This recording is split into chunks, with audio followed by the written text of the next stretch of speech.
everybody, and welcome to the Gentleman Driving Chat Show. My name is Jonathan Cyrus, and I'll be moderating this online event from Mallorca. I'm one of the founding members of the club, which was set up in 2014 for enthusiastic and spirited drivers of sports cars, classic cars, and racing cars. Yeah, that's really rather interesting, and I'm starting off with the wrong piece of paper there, although it's a virtual piece of paper, but don't worry. It sounded pretty good to me. Organized, just the wrong guest. And I actually lost it, so that's much better because I found it again. So that's pretty good. I think all of you know how to use Zoom, so we don't have to discuss that very much. You seem all very experienced. We can hear you well, and hopefully, Peter, if other people come in, you can let them in. I have it on the screen, so I can admit anybody. Excellent. Perfect. So the show is about our special guests and invited speakers and their stories and achievements. We'll go on for about an hour, and there'll be an open chat session at the end of it. And today on the chat show, we're delighted to welcome Anita Mäkelä from Finland as our special guest. Thank you. You're very welcome. A mystery club ambassador from, well, you just have to wait and find out later. And Helmut Ahamer is our online racing expert. He's based between Austria, a yacht, and Mallorca. I'd be very welcome to ask any questions after they've finished. Please remember to raise your hand in the participant button.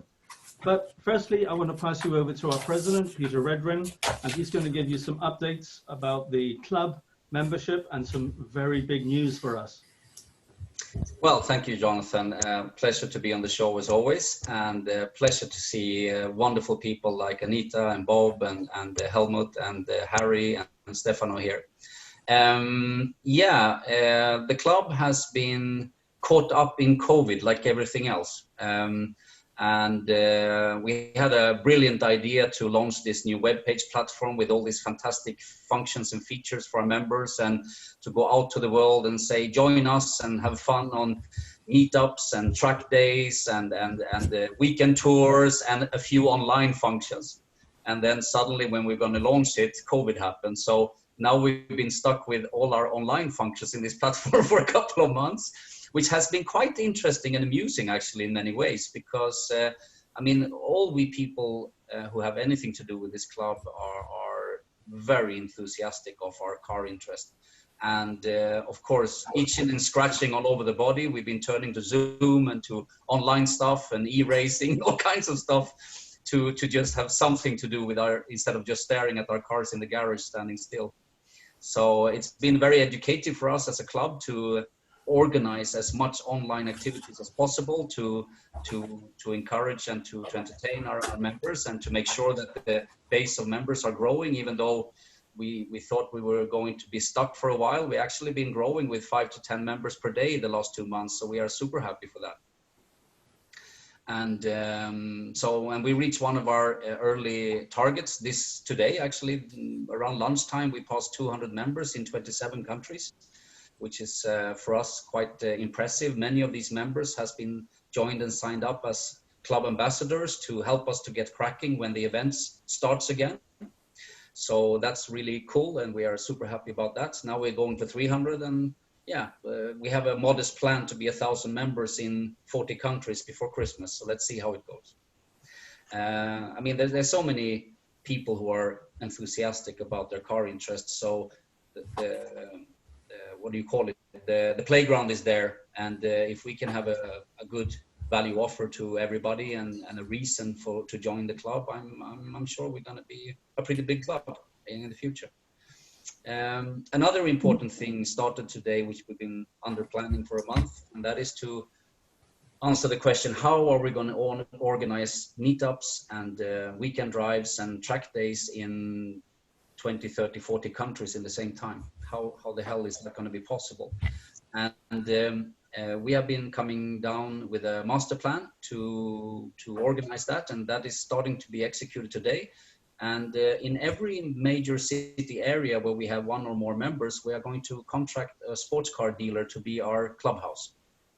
So that's the important infrastructure we started to build up from today, and we have a long list of sports car dealers we've been researching and put on our table, so to speak, and we're gonna start talking to them from tomorrow. We send a lot of emails about this, and the idea is that every sports car dealer we sign up, they become an exclusive partner with the club in their city, big city area. And we're going to have a weekly Wednesday after work meetup. So all our members in the world knows, wherever I go in the world where there is a gentleman driving clubhouse, there is a meetup every Wednesday. So you know where to go and meet your buddies in the club. And with that kind of infrastructure as a base, we're going then also organize a monthly drive or a tour. Some people call it drive, some people call it tour, which means we meet up in the meeting place, we go for a nice drive, we eat a lunch in a restaurant, and we go home again. Sometimes in the future, when we have more members in every city, we're probably going to maybe do a long weekend with a couple of hotel nights as well. So that's the two social sides of this club, the weekly meetup and the monthly drive or tour. And then on top of that, we're going to start organizing track days and closed road rally events. And in America, where things like NASCAR and drag racing, as of the topic of the day, we will probably throw in some NASCAR and drag racing into the American calendars as well. So the mix of social events and sporting events is going to be there, so everybody can find what they're looking for in the club.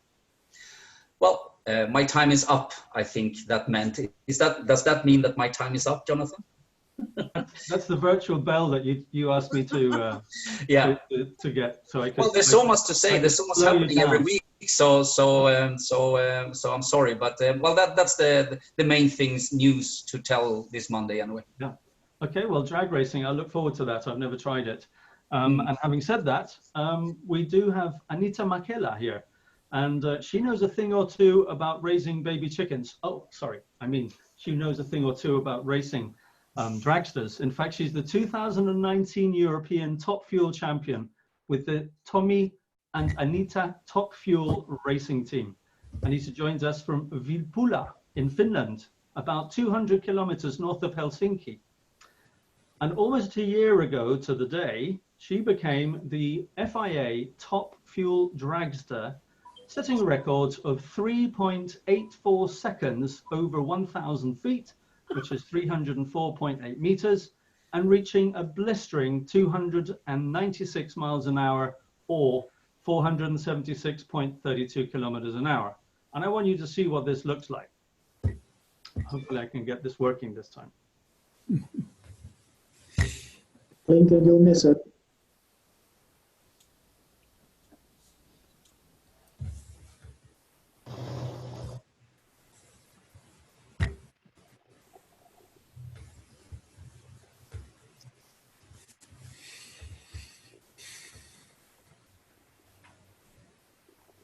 Can you get the sound going, you think?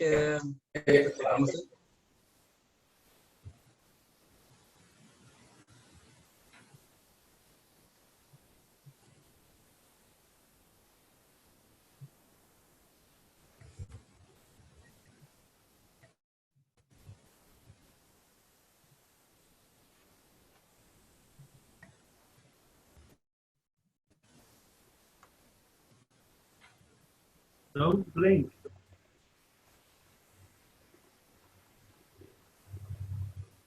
Yeah, this is a case of there it started and now it's over.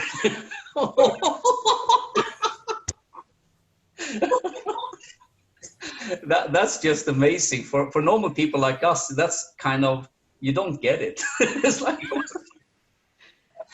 in this round, the other car got broke. That's the biggest kick in the butt you can get for money, I guess. Okay.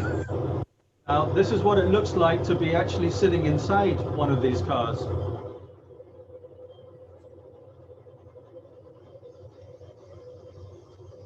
Well, this is also at Centipod. Yes, it is at Centipod. Now I just got a sign from my crew chief that roll on. So now I'm rolling to the burnout place to warm up my tires. And now I got the signal that start to burn out. And okay, you can't see that, but I'm smoking and spinning now the tires to make them warm. It looks almost like the track is wet. Is that some kind of special material to make the grip better? Or? That's right. It's very sticky. you can't have like flip-flops in your feet because they would get stuck there. So it's very, very sticky. It's a traction compound that's been sprayed on the track since about the early 1970s. And it makes for a much faster run, less tire spin. It makes it safer, but in the side effect is a lot more speed. What do they remove from the front of the car there? There's a wing in the front to keep it down. Yeah, but they removed some kind of I don't know, it looked like some kind of a cover for something at the front there. Like right in the center where the green... Oh, you mean well, that's a fuel tube. The fuel tank will get air. Okay, so okay. Yeah, to release the fluid better. Yeah. Pressurize it. Yeah. Here we go. But only women can handle such much horsepower. Yeah. It's amazing. It's really amazing. It's really amazing. Wow. I figure when you talk about your cars, the sports cars, you go 0 to 60 in 3 to 6 seconds. And Anita's doing 0 to 60 in less than a second. She'll travel the first 60 feet in 0.9 seconds on a bad run.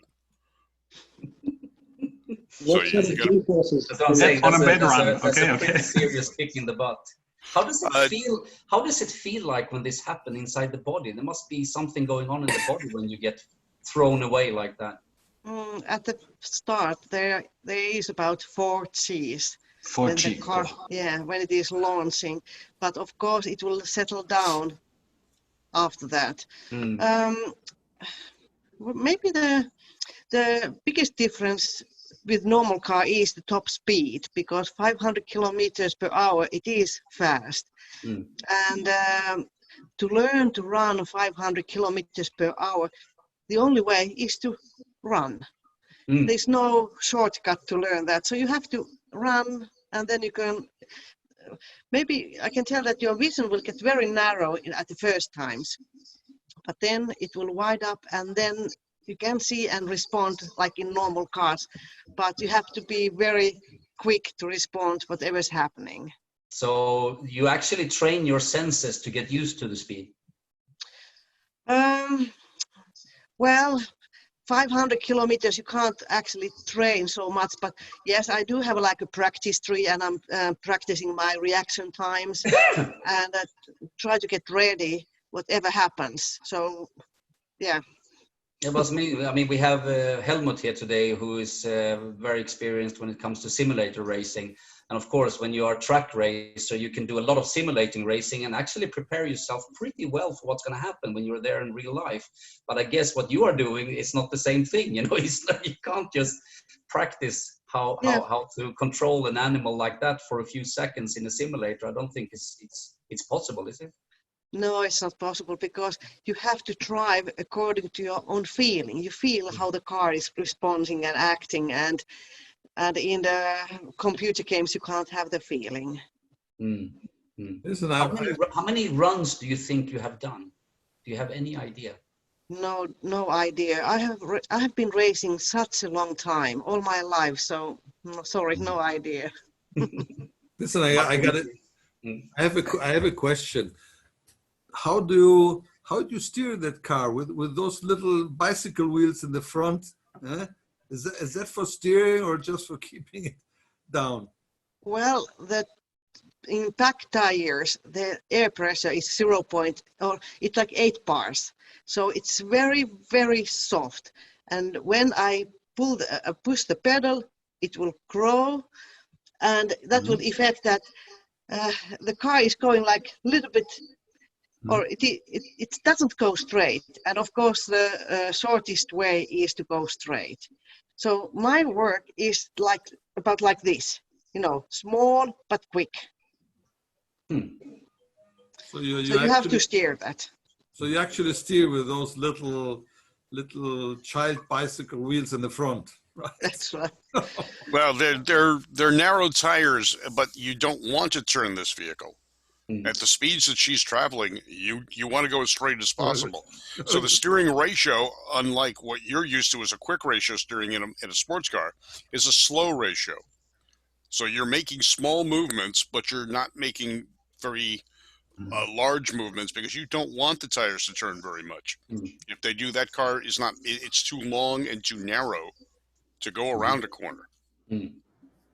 We're talking about 4 seconds, Bob. So there's not much time to do very many things in there, are there? Unlike Danny Thompson. Well, it sounds like, Anita, that you're actually doing quite a lot of small things during those 4 seconds. How many adjustments do you think there could be? Of course, before the run, the work is, so to say, done before we are running, actually. So there are more things to do. But when I hit the pedal, then I just keep it down until I go over the finish line. If I'm having the feeling that is this safe, or am I safe still when something happens, that normally shows that my foot is about a few millimeters off from the pedal, and that will explode the engine because it will go too lean. So it's very sensitive car, and the nitro makes it like the difficulty is to make it so that we can avoid to explode the engine. So because it is explosive stuff, but it needs the pressure before it is, so to say, dangerous. So we try to take the power and to run the car, but if it goes wrong, it will explode. Okay. What is right in your back. Right in your back. How much is the insurance when you're driving like that? Well, there's no insurance. I just go back to the pit area and my crew. I have 15 guys working for me. So when we are going to the raceway, we have like spare parts and spare engines. Actually, we have like 7 spare engines. So if it's all gone, they can build up a new car within 2 hours. Now, when you come back after a run, you have your normal maintenance. You've got 45 minutes or so between rounds. And in that 45 minutes, they have to take the top of the engine off, the blowers off, the heads are off, and the pistons come out. And then they basically are rebuilding the block as long as there's no damage. So you kind of renovate the engine between every run? Yeah, we have, of course, the computer. It has about 63 different measures, which is telling over this 4-second run. But there again, we have to open and check that what has happened inside. And then we try to build the car always the same way as it was before the run, so that the crew chief can adjust the car. If he doesn't know what has happened in the previous run, there's no way he can make the car to run better. Because after each run, the clutch discs they will be worn out a little bit. The blower will be, the stripes won't be so tight anymore. So small kind of things happens in that 4 seconds. And after the run, we will go back to the pit area and we build it up like it was before the run. So then the crew guys can try to make it fast. I mean, do we talk about liters in your kind of engines as well? How many liters is an engine? That is 500 cubic inches. Bob, do you know what is that in liters? It's about 8.1. Around 8 liters. Does it have about 10,000 horsepower? Yeah. 10,000 horsepower? Yeah. That's a lot of horsepower. And they have many cubic engines. I think Stefano, there's 8 liters in a Shelby Cobra engine as well sometimes. Huh? 7.9. Yeah. Well, the one I have has 780 cubic inches, so it's quite big. It's quite big. Yeah. But you don't have 10,000 horsepower. No, and it doesn't explode, luckily.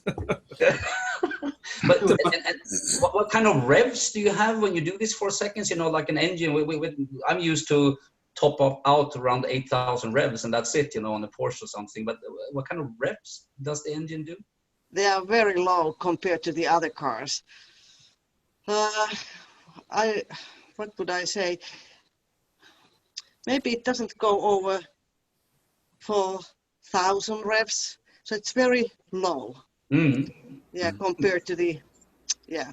No wonder they explode, because the pressure must be very high in it. Anita, what do you have to do to become the European top fuel champion? How many competitions do you have to run? How many times you have to win? How does that work? I'm running FIA Top Fuel Championship, and that held last year 6 events, 6 races. And one race holds 2 days of qualifying. So we are just trying to drive as fast as possible. And then on Sunday, on the elimination day, it's going to be like a ladders. Number 1 will meet number 8, who is the slowest. Number 2 will meet number 7. And out of that pair, the fast, or the one who will go first over the finish line, will go to the next round. So here in Europe, if there are like 12 teams, only 8 will get into the show on Sunday. So rest of the guys will go and pack already things. So 8 cars only race for the championship, 8 of the fastest ones.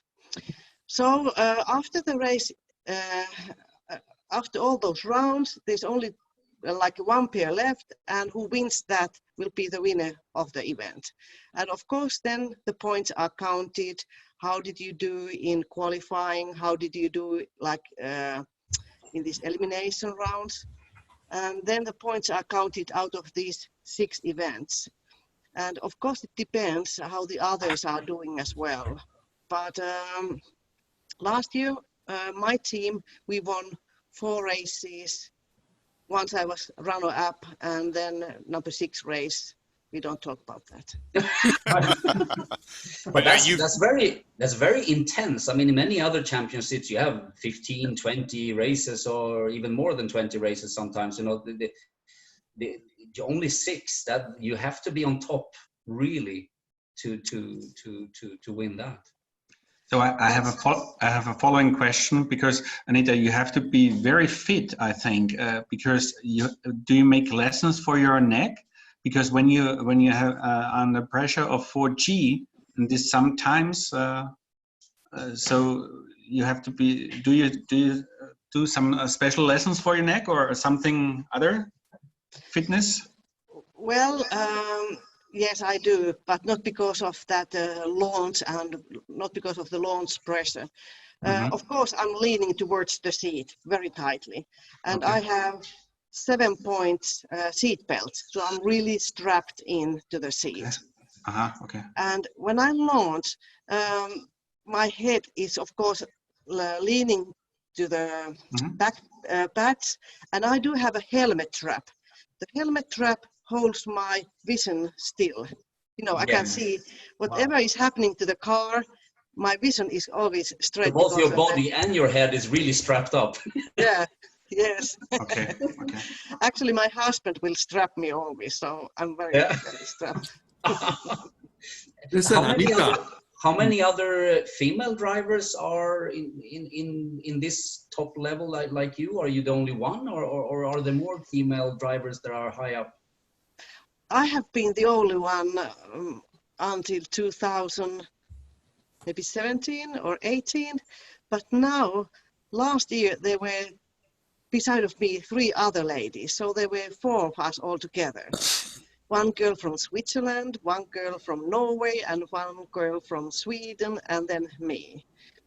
And yeah, this is very, how to say, it's a very equal sport. When you put the helmet on, that very, very happy to hear, because so many of the other top sports in motor racing is so male dominated, and the girls never seem to have a chance to come up to the level you are. That's right. When you put the helmet on, it doesn't matter if you are female or male.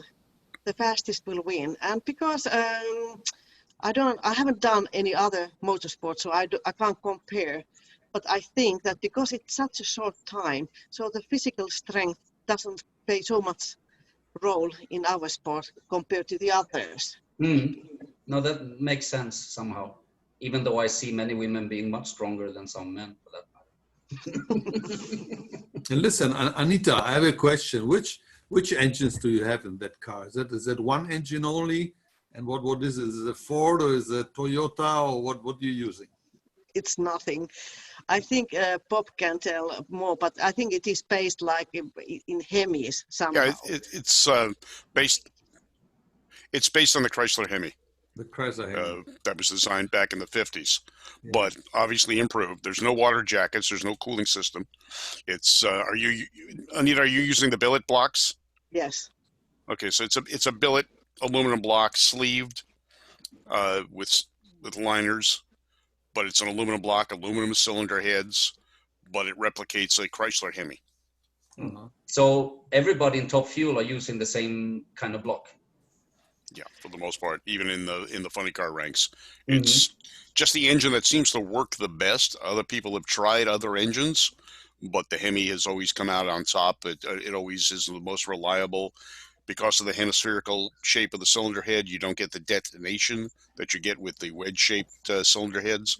So the Hemi just did it, and with the you can use such big valves, you can port them and get the fuel and the air in and out much more rapidly than on a non-Hemi engine. So basically, the Hemi doesn't blow so often. Oh no, they blow. They blow as well. They blow. They just tend to make more horsepower, and just became the mainstay. People have tried. We've had in the U.S. We've had a couple of people have used Chevrolet big block engines. A couple have gotten into the 5-second range, but not anywhere near what they need to be competitive in the pro ranks like Anita. So it's about getting the fuel mix in and out fast enough. Yeah. Interesting. I mean, I actually haven't been on a drag race for a very long time, but in my hometown in Sweden, where I come from, is quite a big motor town in Sweden, actually the biggest motor town in Sweden. And they had a yearly big drag racing event every summer, and it was fantastic to see these cars. You know, I don't think I ever had the feeling of understanding a combustion engine as much as you do when you look at drag racing. It is really, you see the flames and you really understand what it's all about in an engine when you're looking at drag racing.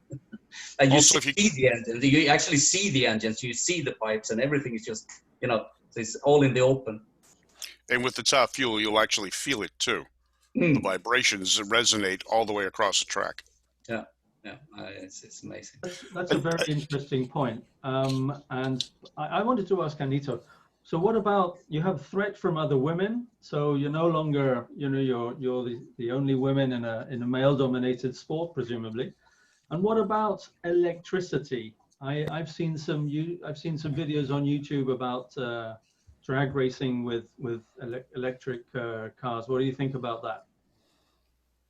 Obviously, that will happen in the future, but I'm old school. It needs to have the sound of the power.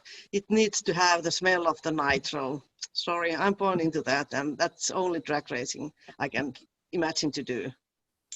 I think many of us have the same opinion, even if you compare to a normal sports car on the road, but even more so in your sport, where so much is about the sound and the smells and the loudness and everything. You know, it's a mayhem to be on a drag race. I actually would love for the Gentleman Driving Club to do something with drag racing in the States, so I have a reason to fly over and see it again, because it is truly amazing when you're not used to it. It's an incredible experience to be there. And there are many women that are racing. In the United States, we've had Shirley Muldowney as a Top Fuel champion. There's 3 ladies right now in NHRA in the U.S. running Top Fuel and Funny Car. Anita, I talked to Keith Bartlett at Centipod. His wife has a Top Fuel car as well. Has she run very often? Last summer, she had only 2 races, the first Santapod and the finals at Santapod. But I know that they were planning to do the whole season this year. But now it ended up, actually today we're supposed to be at England on bank holiday race. But I'm sitting here at home, and just hoping for the better days now. When do you think you will be out on the track again? The first 3 races are cancelled now, and so we are just waiting what will happen. The second Swedish race in Tir, and that would take place at the mid-August. So Sweden hasn't cancelled that yet, and then one possibility is to go to Hockenheim, Germany after that, and then Santapod finals. But Keith Bartlett told me that on 15th of June they're going to have the meeting, and then they decide if we are having these 3 races championship or not. Well, that's cutting a already small series very short. Absolutely, you're right. 3 races to call yourself a champion. Is there a difficulty in you guys who are professional in this team to feel that will be fair? I don't think that it's going to happen, so it's not worth of being bothered, so to say. No, okay. Well, it's because I think we can't travel between the countries without a quarantine and that stuff. But let's see. Let's wait and see. But yeah, at least you can go out and have some fun training, maybe. That's right. Anita, just a few more questions for you. What sort of serious accidents or narrow misses have you had? And what is the most dangerous thing about what you do? How do you cope with that? Of course, it is the top speed. If something goes wrong on the top end, and there is a high-speed accident, and it is safe to drive 500 kilometers per hour, but if something happens, it will have like a massive impact on everything. And of course, nowadays, all the safety equipments are good ones. And like the tracks, they are having the guardrails and like a stand area where the speed can be stopped, although you are not capable of controlling the car anymore. But I don't think about accidents so much, so I think it's safe. I don't think you can. If you're going to do what you do, I don't think you have to think about it that much. But you seem to sit very open. The cockpit seems quite open when we looked at the video before. It is. It's just like a roll cage on top of me. And that's why I'm using, like, if I'm having the helmet strap, I'm having like a hand strap as well, so that my hands doesn't go outside of the roll cage. If you start rolling, you don't want your arms to stick out. No. That's right. So I'm very well tied down into my car. And that, of course, that is a safety issue, that you don't get loose inside of the car if something happens. And of course, I'm driving a dragster, and the dragster itself, because it's like 9 meters long, it will take some power, and it will, secure me as well. Because it takes a while before the impact hits you, so to speak. Yeah. Well, we hope you carry on having a very safe experience, Anita. There might be some further questions for you later on, but in the meantime, your website is Anita Mäkelä, MAKELA.com. If anybody wants to find out more about what Anita does, there are some amazing YouTube videos, as you can imagine. And now we're going to pass on to our club ambassador this week. And oh, Bob, you're the club ambassador this week. I am. And you haven't really been introduced properly, I don't think. And obviously you're an expert. You've been bringing us amazing friends of yours onto the show. Has that just gone off, or is it just me? No. We hear you and see you. Yeah, it's strange, the things that go on here in the back office, which is half the fun of actually doing this. So anyway, Bob, you've seen several times on the show. He's brought in some amazing guests until now. So I thought we wanted to know a bit more about Bob, and he is an ambassador for the club. But as a professional announcer, he is doing some amazing things. If I just read from his Facebook page, he's the announcer at Irwindale Drag Strip, drag race announcer at Irwindale Event Center, announcer at GAS. I hope I said it properly. Great American Auto Scene. Just gas, just like you have regular gasoline. Gas. Gas, great. But also, you've been former vocational marketing manager, shows and exhibits at Isuzu Motors Limited, former manager, trade shows and vocational. This is a very long list. Former tool management, Nissan Motor Company, BMW of North America. That's a company I like. But obviously, you're a professional broadcaster, and we'd like to hear a little bit more about what you've been doing and how you've got where you've been. How come you got to know about gentleman driving, and how come you're helping us so much? We love that. The automotive industry has been where I've worked almost all my life. I started out, as a lot of young guys do, starting out working in gas stations. I went to school, become an auto mechanic. Desire to work on cars was strong. I found out after I did it for a living that is not what I wanted to do. So I went in a different direction. I actually became an auto shop teacher out of college with a broadcasting degree. So it was kind of strange doing what I did, but I had knowledge in both. I got into the announcing by being a racer. I was autocross and road racing. Excuse me. Mute this for a second here. I was racing, and I went up to timing and scoring to find out what my lap times were to see how competitive I was in my class. And the gentleman who was reading off times, all he was doing was reading off times. He said, "I've got to go run my car," handed me the microphone. I couldn't just read off times like he did, so I started talking about the cars, giving some history on the car, a little bit about the driver, and what to watch for as they were going through certain turns or portions of the track. A guy walked out of the crowd and said, "How'd you like to get paid to do this?" And I go, "Yeah, let's do that." So I started out doing off-road racing and motocross racing announcing. That led into stock car racing, and I ended up being, after I stopped teaching, I was the marketing rep for one of the big stock car racing magazines here in the U.S. From there, I got offered a job at BMW and went on the manufacturing side where I really wanted to be. And I was a regional manager for BMW in the U.S. for a few years, and then circumstances changed. I moved over to Nissan Corp, and I was with Nissan Motor Corporation for 8 years. Things changed there as Mr. Goen had done some changes, and he's gone now, but some of the changes included downsizing, and I was part of the downsizing. My previous boss from Nissan had moved over to Isuzu and said, "Why don't you come here?" So I went to Isuzu. Well, Isuzu was owned by General Motors, so I became a General Motors employee at the same time, and I ran their customer relations division, and then moved into the marketing department of the commercial trucks, the cab over trucks for Isuzu and General Motors. And my boss there was from Iveco. So we got more involved in the trucks. And then when they had the reorganization in 2010, I found an invitation to go meet new people, see new places, because we were shut down and General Motors got out of the truck business.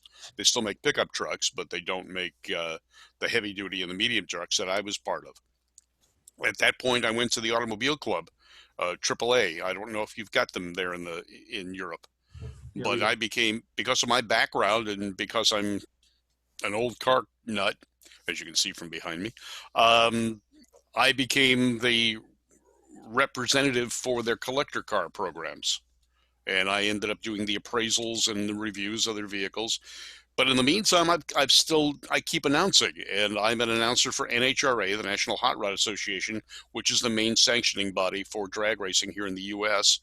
And I travel with them, but I'm kind of like the oldies DJ. And I know if you have oldies radio stations that play the old music, well, normally those guys were the top DJs during the early days when the music was just coming out.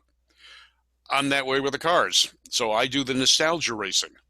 And because I was around when those cars were new, so I know those cars. So I travel with NHRA doing their nostalgia races. Although this year we haven't canceled any yet. Well, we'll see what happens on the nostalgia racing.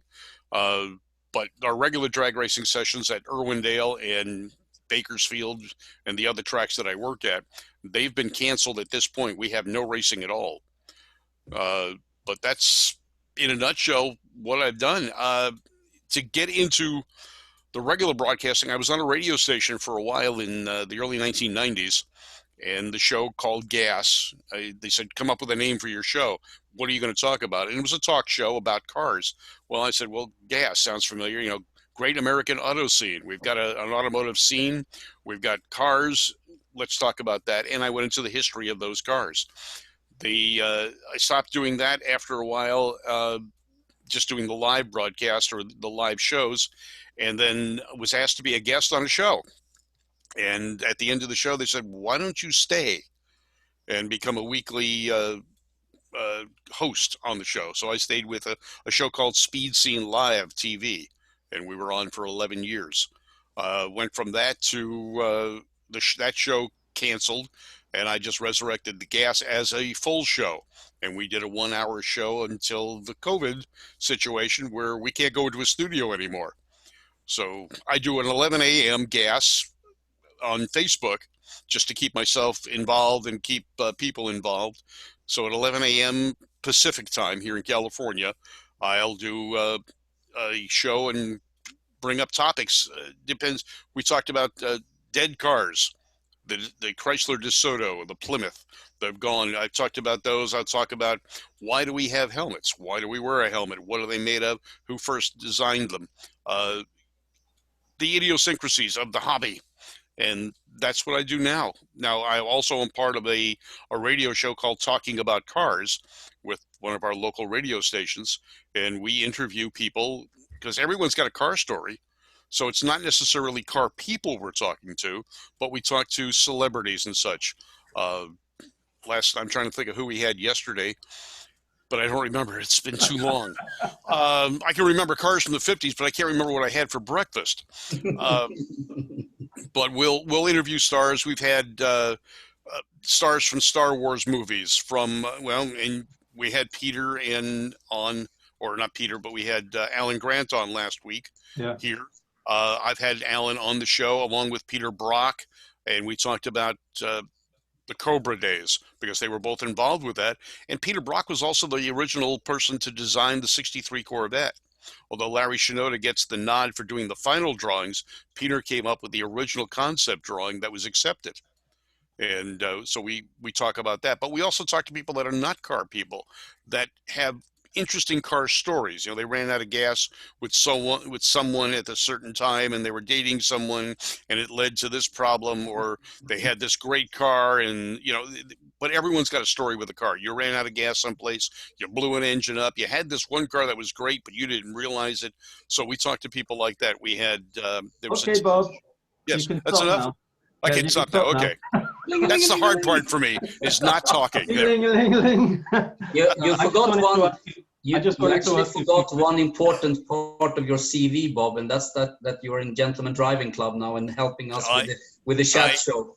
I am, and one of the racers got me involved with you, Peter. Introduced me, Aaron, who runs a V8 powered 914 Porsche in road racing. Yeah. And he comes out. He runs a program to get kids off the street, to get them to stop street racing. And I met him at the drag strip, and he introduced me to Peter. Yeah.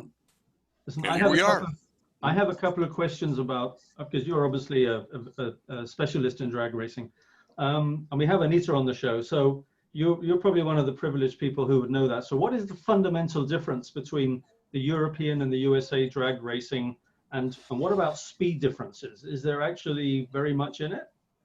Yeah, there is. I think our guys have been doing it longer, and the sponsorship money is bigger, I think, here. So they can spend more. The development of drag racing, it started here. Now, the drag racing goes back to the first time two people met on a path to see who could run faster. So it's been going on for a long time in different ways, shape, or form. Two guys with a Porsche get alongside each other. Who's faster? You do it. The U.S. organized it back in the 1950s with the NHRA. So we've been in it a lot longer. Europeans followed through with drag racing, but not for maybe a decade later getting it organized. So there's been more time involved. We've had more people involved. And we race here in Southern California on their normal basis every weekend. You can go racing someplace. There's a race going on. At one point in time, we had 8 drag strips here in the Los Angeles area. Wow. So we've had a lot more time doing it, and we laid the groundwork. Okay, so USA 1, Europe 0. But I have a question for you, another one, and it's an annoying question. What is a funny car, and what's funny about it? When they started out, they were called A Factory Experimental, and they were factory built cars with altered wheelbases. So they moved the rear wheels forward to give more weight over the wheels to get more traction. With that, they extended the front wheels out, but they would lift the front wheels up in the air and do wheelies. They looked funny, and someone once said at a race, "That is a funny car," and that stuck. About 1968 is when they started doing the fiberglass bodies, and they went to a tube chassis. The speeds were getting so great, the standard chassis of a car was not strong enough for safety reasons. So about 1967, 66, 67, Art Chrisman and Jack Chrisman put together a 1966, 67 Comet. They cut the roof off, making it a roadster, and a fiberglass one-piece body that would lift off a tube chassis. And hence, it was a very funny car, and that stuck. Well, I thank you for that, because it was really bugging me, that question. Can I just one follow-up question, Jonathan, to that funny car story? Because I mean, the funny cars are the only cars that resembles something like a road car on the track. Does that attract the car manufacturer sponsoring or something like that? They have to have, like a Chevrolet or Pontiac or something like that. Or? The bodies are very loosely based on a production car, and without the right stickers and decals, you sometimes can't tell what they are. As a matter of fact, John Force, our U.S. champion, when he switched from Ford sponsorship to Chevrolet sponsorship, it was actually the same body with different stickers. Yeah. So, you know, it had no relation to what reality was, and that's another reason to call them funny cars, because they don't look like anything. They have some key points, but one of the popular bodies here is the Toyota Camry, and they don't make a two-door Camry. No. So it's funny looking. It's sharper lines, much sharper than the factory car does. But all the other classes, those are the pro classes. We have top fuel and top fuel dragster and top fuel funny car. There is top alcohol, where they, instead of running nitro, they'll run an alcohol blend of fuel. Their speeds are a little bit lower. The speeds in the U.S. on the top fuel dragsters are over 330 miles an hour now, and they're running 3-second ETs, much like Anita is running. But the mile per hour is more, so they tend to be making a little bit more horsepower to go down the track. Okay, so coming back to your gentleman driving involvement, Bob, what are you planning on doing to keep or to encourage gentleman driving drives and outings in your area? How are you going to do that? Well, we're looking at with the dealership situation, and once we get a meeting together, that will give us a cohesive group of people. But right now, most of the sports car people are not part of any type of a club, other than if they're racing. But there's so many that do not race. They may want to, and we can get track days going and maybe get some people enticed to go on a track. And at Fontana Raceway here, there's actually an organization where you can rent a Ferrari or a Lamborghini and make some laps on the track. But they're not bound. There's no cohesive group. So that's the goal, is to get a cohesive group of people with like-minded. They like the sports cars. They like the grand touring cars. They like driving and enjoy driving the cars. I belong to a Corvette club because I have a Corvette, and you can see it in the background there on that side. There. And yeah, there it is right there. So we do some drives with the Corvette club. We do monthly cruises, and we still do them, even with the lockdown. We social distance. We stay a car length behind each other. So we'll drive around. We did a cruise last weekend. It was about an hour and a half cruise. We went through back roads, through farming areas, through mountain roads and such. And then Santa Barbara is a beach community about a half an hour north of where I live. My wife and I said, okay, they're done. We're going. And we went up to Santa Barbara, which is lifted their restrictions. So we went, parked on the beach, had something to eat, sat there and enjoyed the nice breezes and the coast. but we get I'm in and drive. I'm a bit curious what's going to happen when we have our first track days in the States, actually, because here in Europe, when we had our track days, we saw that around 30% of the members who came to the track day wanted to drive on the track, and the rest of them were super happy just hanging around, eating the lunch together, walking around the pits. And I think the mix of those two things is great with this club. You don't have to be wanting to drive in the sporting events, but everybody wants to be there, either participating or just watching and smelling the fumes and talking to the people, and so let's see how it goes when we do this in America. I agree. And then what we've also found is there are a lot of people that can afford a high performance car, but they may not be a high performance driver, and they run out of talent before they've run out of car. This will be a way. They don't even dare to take their cars to the track sometimes, because they know something is going to go seriously bad and broken.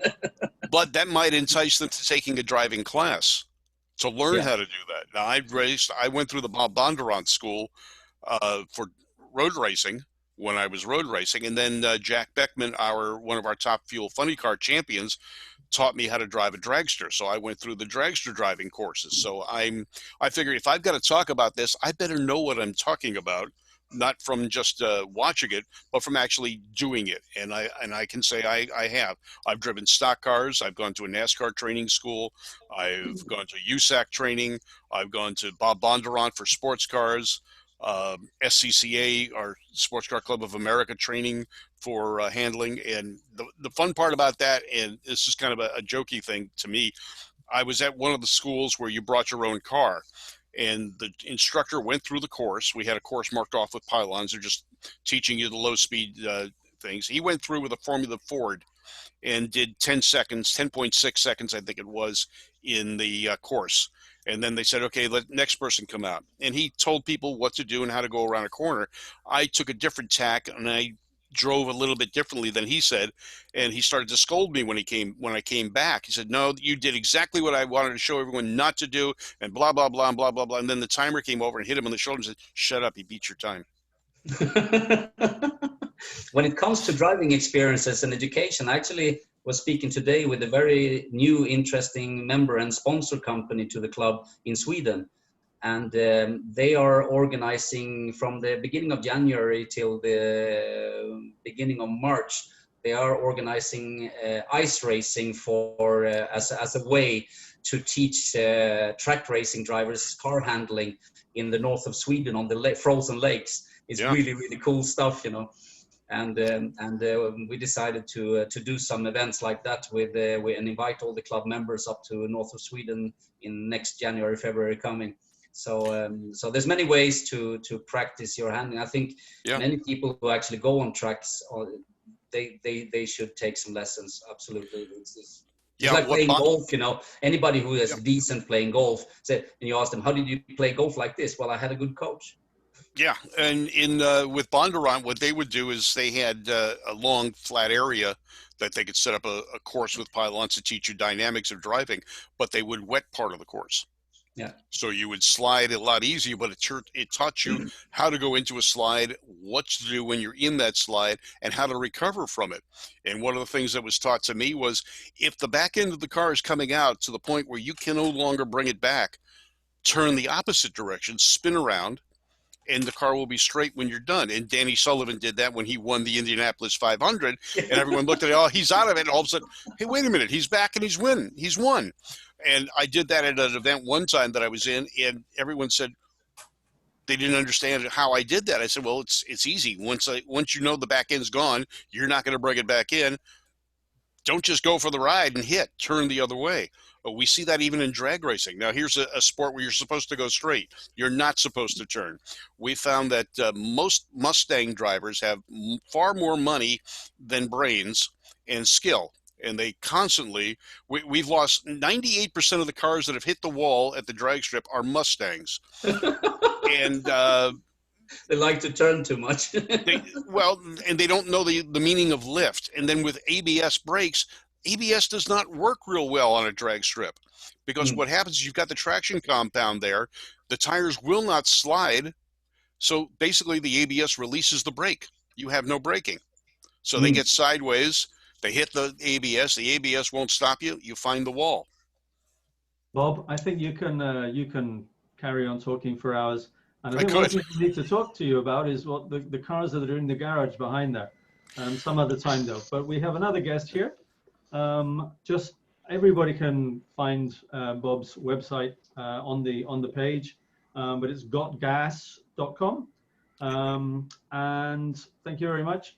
Please carry on. Don't go away, Bob. But No, we need to introduce Helmut Ahamer. Helmut Ahamer is our online racing driver expert, and he wants to tell us a little bit about, or we want to learn a little bit about what online driving is all about. We've been in this COVID-19. A few of us have certainly wanted to get involved in that. I've got my little steering wheel here, which you can't see, and my pedals down there on the floor somewhere. I'm really not very good at it, as Peter was able to witness at the weekend. I am really not very good at it.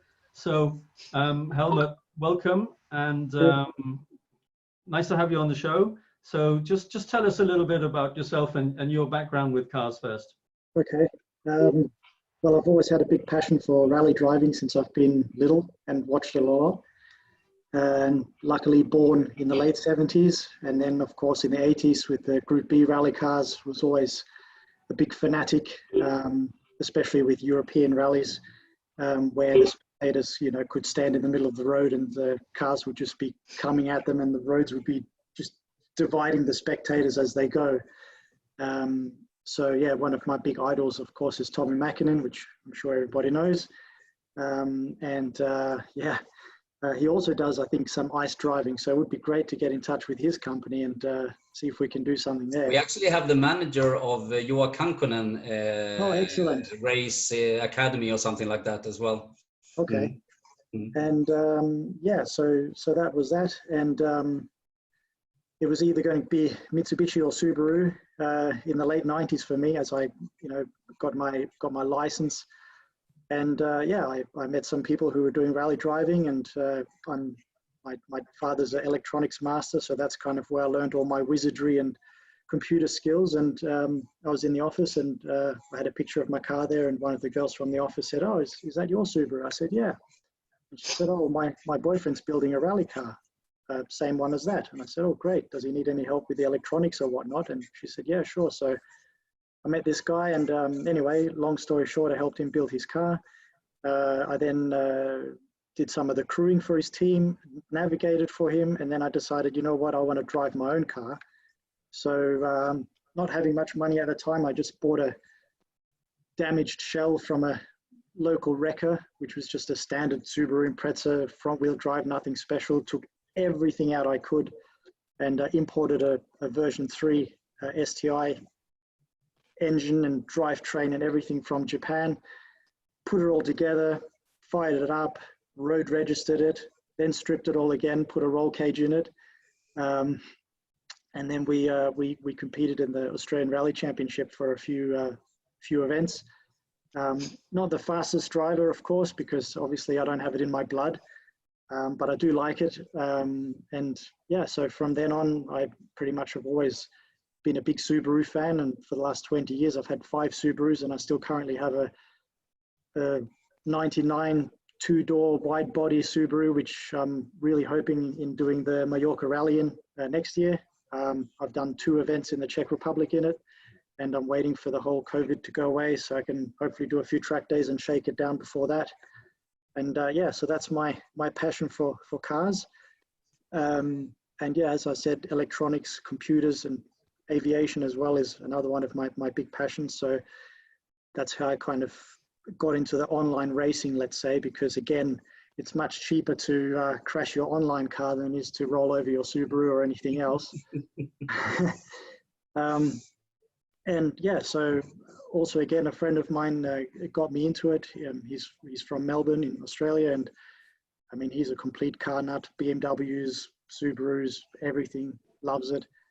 And he had, back in the old days, he had a projector set up and a racing seat and a steering wheel and a massive computer that he had to have back then. So his place was kind of the coolest place to go, and spent a lot of times there driving all kinds of stuff. So then a coming back over to Europe, of course, one of the best tracks in the world, the Nürburgring, is another place I really, really love, and I've taken my car around there at grandma's pace, of course, nice and safe. But it's one of the great things that nowadays with, you know, the whole digital kind of, what do they call it, laser measuring of all the tracks, you get a very good kind of concept of the whole track into the computer. So playing games like Assetto Corsa or iRacing, you know, does put you very close to what you experience in real life. So the only thing to add to that is, of course, the motion as well. So that's one of my next purchases, is going to be a motion seat, which, you know, coming from a kind of electronics background, there's still a lot of work to go into them if you don't want to spend $1 million on a pro simulator. You know, I mean, you can get simulators, you may as well go and buy yourself a classic car. You know, it's, I don't know, I mean, how close do you want to get? So there's a big budget difference in the, okay, this is okay, to the, you know, proper expert level, and same with flight simulators. So yeah, I don't know, Jonathan, do you have any specific? Yeah, you've answered most of the questions that I was actually going to ask you already, but I mean, for somebody just wanting to get into the basics like myself, what can I expect to get at the end of the tunnel? I mean, obviously, I'm on Assetto Corsa, and I've got my pedals and my steering wheel, which didn't cost $1 million or euros. And I know we've got somebody like Stefan, who is trying to go that a lot further. Peter Redrin has already got quite a good setup. So how good is the virtual reality with the goggles compared to the screens, and how realistic does it actually become? I think there's a big personal difference between VR and a multi-screen setup. I think some people find it difficult with the VR because of the whole focal length and, you know, getting car sick and motion sick and things like that. I am kind of in between myself, I have to say. At the moment, you know, once I get the motion rig, then I think I might try the VR with it and see what happens. Some people say that's the ultimate thing, because you're completely, you know, as Anita says, you need to feel the motion, you know, and I think every rally driver or racing driver says that, you know, the more you're strapped in, you know exactly where your center of gravity and everything is. And I think that will give you that. You know, the other good thing with VR, of course, is you can look around, you can quickly, you know, check where the other cars are or look at statistics or whatnot.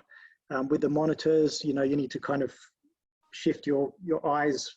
So, you know, I think it's different. But for a basic setup, I think, you know, to be honest, like my setup that I've got at home, I've got a 1,500 euro gaming computer with a decent graphics card in it, which, you know, pretty much runs all my games that I need.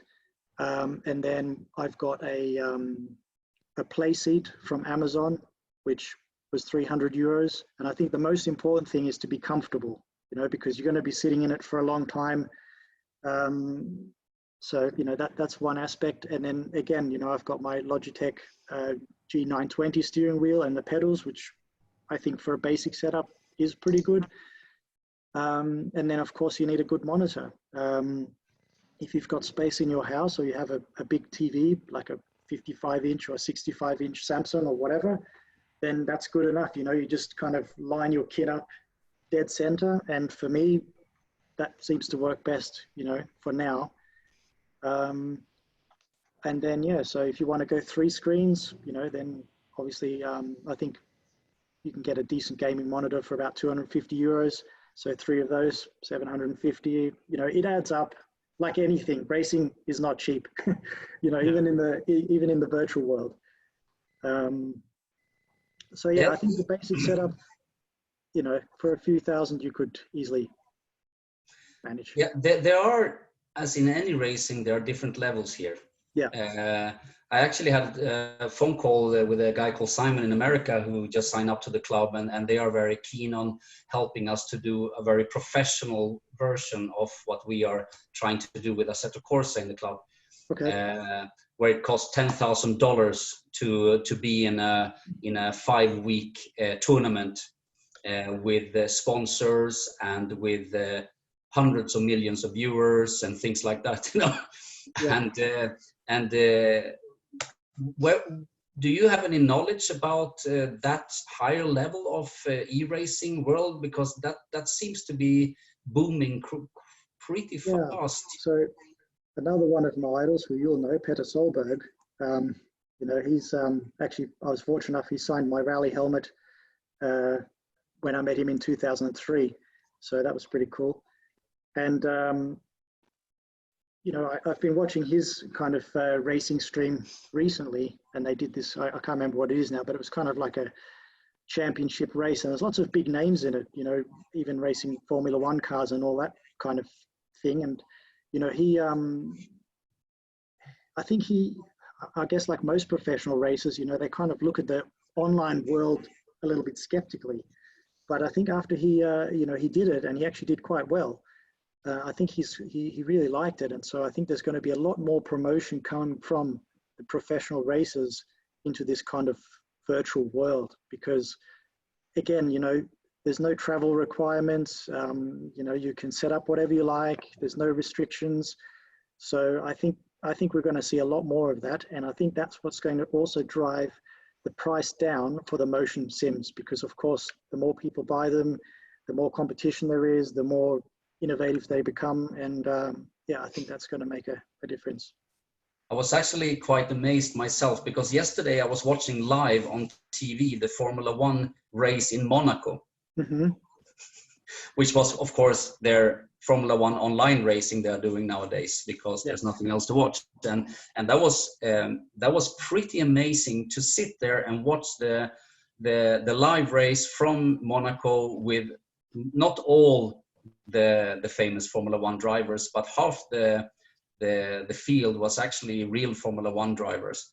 Yeah. And they were battling away, and the commentator was the same. You could hear the drivers chat to their technicians who set up the sim car, and discussing tire change like always. And the commentators were bringing in special guests, you know, on the video screen, like we have multiple screens here. And there were old Formula One drivers coming in, discussing the race live.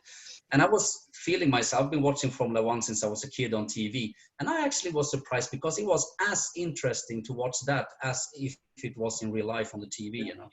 And that kind of made me think yesterday that I think this simulator and e-racing is now here to stay. COVID helped to bring it up to the forefront now in the big leagues, doing this kind of e-racing instead of the normal racing, and showing it on primetime TV. Yeah. And everybody has realized that was pretty exciting to watch, actually. So let's see where this area is going to go now. But I mean, I think big sponsors are ready to perform in this kind of racing nowadays, if it becomes normal practice to actually have a real life series of a racing format, and also an e-racing format of the same championship, you know. Let's see. Yeah, I think, you know, like everything, if you can broadcast it to millions of people instead of, let's say, 20,000, 30,000 people at an event, you know, as Bob says, money talks, right? So you need to get the exposure out there. That's what the sponsors want.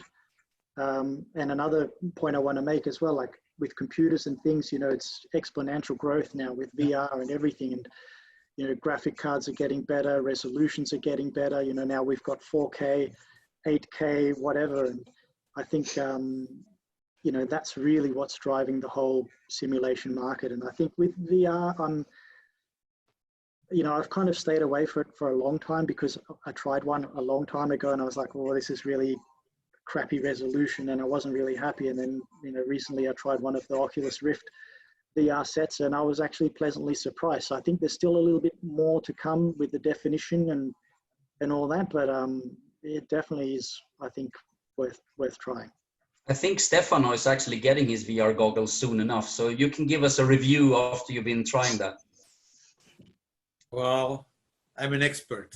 I've been during 3 weeks in COVID, 4 weeks maybe. I can say 10 hours a day surfing, looking which is the best wheel, which is the best pod, which is the best screen, which is the best VR. I mean, videos I've seen from YouTube and all that. So I pretty much, I got a hot head.